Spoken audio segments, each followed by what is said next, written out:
À l'étranger, sous le choc ce mercredi, après la mort soudaine de leur président, Pierre Nkurunziza, les Burundais se demandent ce que leur réserve l'avenir dans ce pays marqué par des crises politiques meurtrières et une longue guerre civile. Yeli Traoré.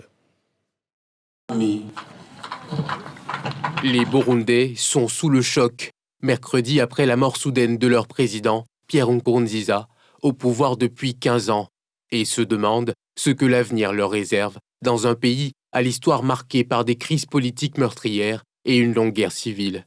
Dans un communiqué, le gouvernement a annoncé un deuil national de 7 jours à compter de mardi. Les drapeaux du pays seront en berne pour la même période. On est tous surpris, on n'y croit pas. Je ne comprends pas, je n'arrive pas à y croire.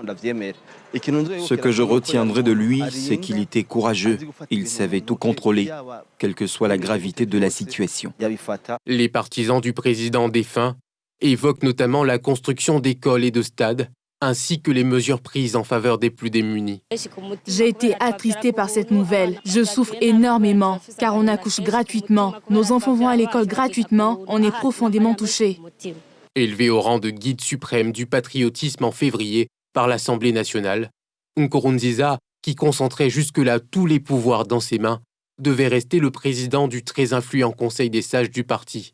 Le général Évariste Ndayishimiye, qui doit lui succéder, s'est engagé mardi à poursuivre son œuvre.